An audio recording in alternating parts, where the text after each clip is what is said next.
Sekarang saya akan tunjukkan pula penggunaan menu setiausaha, peperiksaan dan juga guru kelas digabungkan bersama.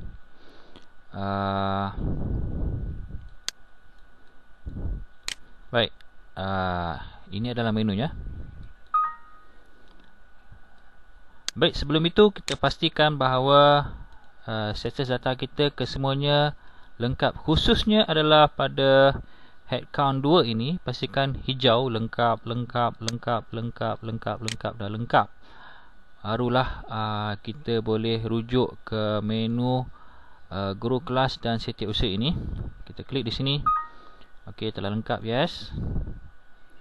Okey, inilah senarai menu SC4 graf prestasi diri yang merangkumkan semua mata pelajaran. Sebagai contohnya, kita klik pada account 4 dan ini adalah account 4 kita secara automatik. Semuanya adalah automatik dan cuma cikgu print sahaja perbandingan di antara TOV dan ETR murid dan memaparkan status skor UPSR mereka, jumlah A dan status sama ada gagal dan lulus. Begitu juga dengan grade purata. Dan untuk graf prestasi diri ini,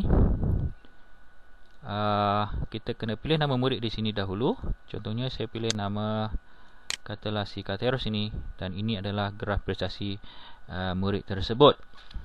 Dan jika cikgu belum isi markah keseluruhan lagi, contohnya Mac, tengah tahun, Julai dan akhir, dia hanya memaparkan kotak-kotak yang berwarna putih ini sahaja.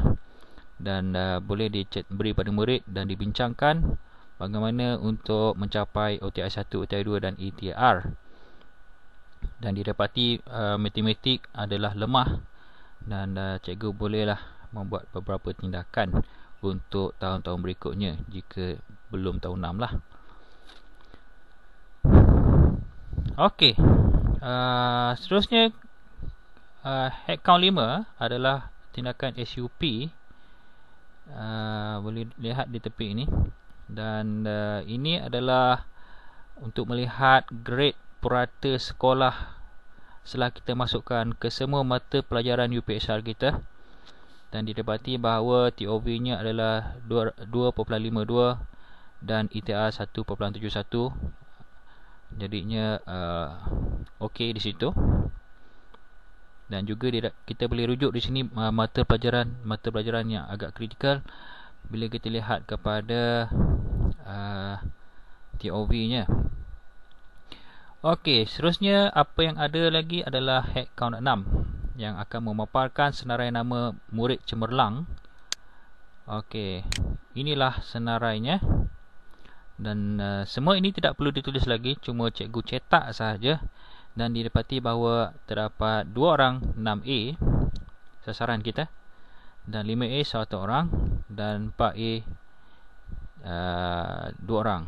Jika 5A untuk sekolah kebangsaan SK, begitu dengan 4A. Untuk 7A dan 6A hanya khusus untuk SJKC. Tetapi saya isi ke semua mata pelajaran mengikut sekolah Cina. Alright.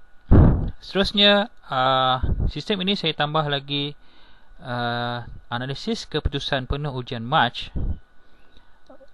Okey, ini adalah analisa penuh untuk Mac setiap mata pelajaran.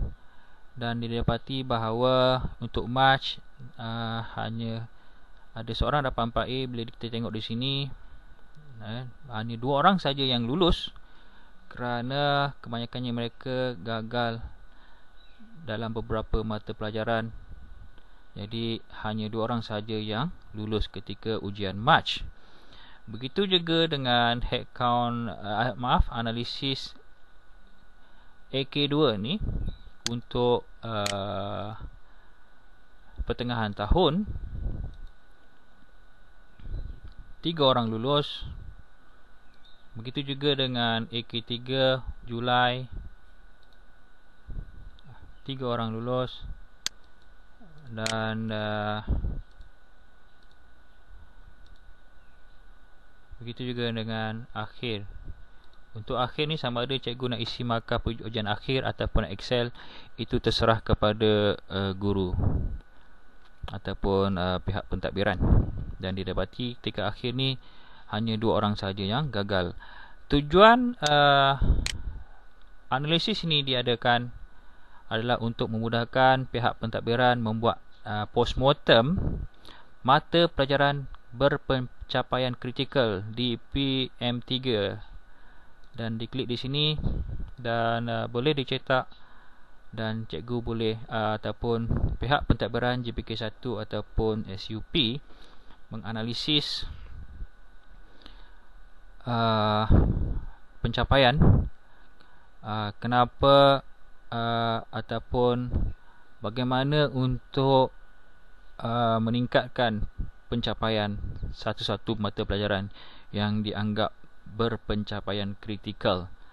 Terdapat beberapa faktor yang diletakkan di sini, contohnya analisis item, soalan, apakah dia berkaitan dengan murid, guru dan latihan murid, dan jika ada tambahan boleh diisi di bawah.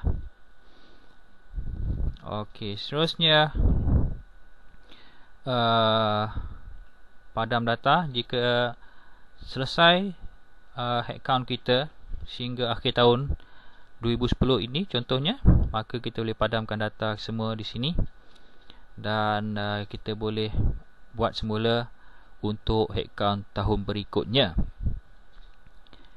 Dan pastikan cikgu-cikgu telah pun menyimpan fail ini ke dalam CD dan sebagainya untuk rekod, dan bolehlah memulakan helaian yang ataupun fail yang baru. Dan sebelum saya lupa, dalam sistem ini juga menyediakan TOV untuk tahun berikutnya yang boleh kita lihat di headcount 3 ini.